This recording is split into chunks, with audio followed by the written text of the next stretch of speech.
नवनाथांचा उपवास कधी व कसा करावा संपूर्ण शास्त्रशुद्ध माहिती. ओम नमो नवनाथाय नमः. आदेश आदेश आदेश. नमस्कार भक्तहो, आपल्या चॅनलवर तुमचे स्वागत आहे. आजचा विषय अत्यंत खास आणि आपल्या सर्वांच्या जिव्हाळ्याचा आहे, तो म्हणजे नवनाथांचा उपवास. अनेक जण नवनाथांची भक्ती करतात, पण उपवास नेमका कसा धरावा, त्याचे नियम काय आणि मुख्य म्हणजे उपवास केल्याने नक्की काय फळ मिळते याबद्दल अनेकांच्या मनात शंका असतात. आजच्या या व्हिडिओमध्ये आपण जाणून घेणार आहोत नवनाथ उपवासाची संपूर्ण शास्त्रशुद्ध पद्धत, खाण्याचे नियम आणि हा उपवास केल्याने तुमच्या आयुष्यातील संकटे कशी दूर होतात. व्हिडिओ शेवटपर्यंत नक्की पहा, कारण अर्धवट माहिती कधीही घातक ठरू शकते. 1. उपवासाचे महत्त्व. Y fast. नवनाथ संप्रदायात उपवासाला खूप महत्त्व आहे. उपवास म्हणजे केवळ अन्नत्याग नाही, तर उप म्हणजे जवळ आणि वास म्हणजे राहणे. ईश्वराच्या, गुरूच्या जवळ राहणे म्हणजे उपवास. नाथ संप्रदायानुसार जेव्हा आपण नवनाथांच्या नावाने उपवास करतो, तेव्हा आपण केवळ आपले शरीरच सिद्ध करत नाही, तर आपले मन आणि आत्मा देखील पवित्र करत असतो.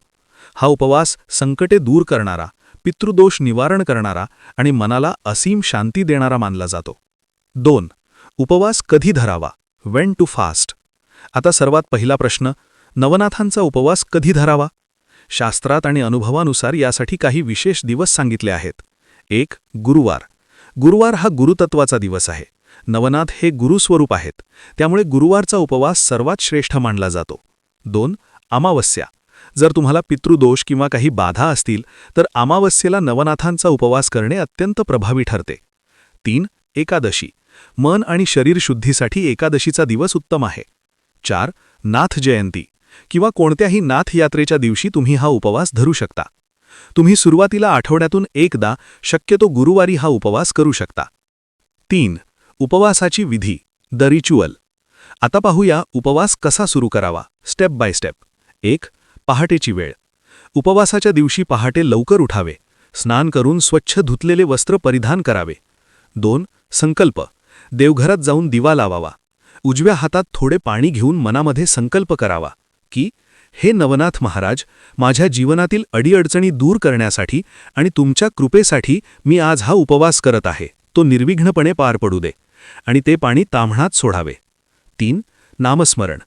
त्यानंतर आसन टाकून बसावे आणि ओम नमो नवनाथाय नमः किंवा ओम चैतन्य गोरक्षनाथाय नमः या मंत्राचा किमान 108 वेळा म्हणजे 1 माळ जप करावा.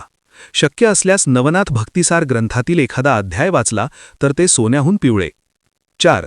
उपवासाला काय खावे. Diet plan. उपवास म्हटलं की खायचं काय हा प्रश्न येतोच. नाथ संप्रदायात साधेपणाला महत्त्व आहे. सर्वोत्तम, शक्य असेल तर फक्त पाण्यावर उपवास करणे सर्वात उत्तम. फराळ. जर ते शक्य नसेल तर तुम्ही दूध, फळे, सुकामेवा घेऊ शकता. पदार्थ. साबुदाणा खिचडी, भगर म्हणजे वरीचे तांदूळ आणि शेंगदाण्याचे पदार्थ मर्यादित प्रमाणात खाऊ शकता. पण लक्षात ठेवा, पोट भरण्यासाठी नाही, तर शरीर हलके ठेवण्यासाठी खायचे आहे. 5. काय टाळावे. Strict don'ts.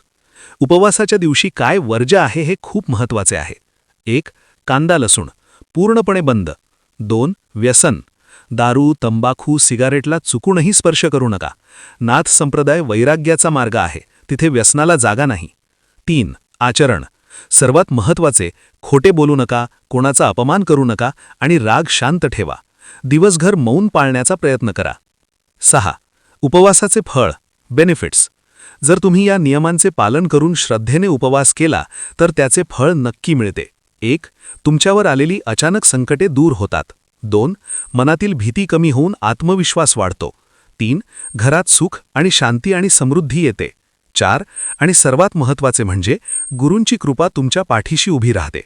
नाथबाबा म्हणतात, जो श्रद्धेने हाक मारतो त्याच्या रक्षणाला आम्ही धावून जातो. विशेष सूचना. जाता जाता एक महत्त्वाची गोष्ट, जर तुम्ही आजारी असाल किंवा वयोवृद्ध असाल तर शरीराला त्रास देऊन उपवास करू नका. नाथांना तुमच्या उपाशी राहण्यापेक्षा तुमच्या मनातील भाव महत्त्वाचा आहे. अशावेळी फक्त नामस्मरण करा. तसेच माता भगिनींनी मासिक पाळीच्या काळात उपवास टाळावा, त्याऐवजी मनाने नामस्मरण करावे. तर भक्तांनो, नवनाथांचा उपवास हा केवळ एक विधी नसून ती एक साधना आहे. देहाला थोडा त्रास देऊन आत्म्याला जागृत करण्याची ही प्रक्रिया आहे. तुम्ही कधीपासून उपवास सुरू करणार आहात किंवा तुम्हाला काही अनुभव आले असतील तर कमेंटमध्ये नक्की सांगा. व्हिडिओ आवडला असेल तर लाईक करा आणि आपल्या मित्रपरिवारासोबत शेअर करा. नवनाथांच्या कृपेसाठी चॅनलला सबस्क्राईब करायला विसरू नका. भेटूया पुढच्या व्हिडिओमध्ये. तोपर्यंत अलख निरंजन. आदेश आदेश आदेश.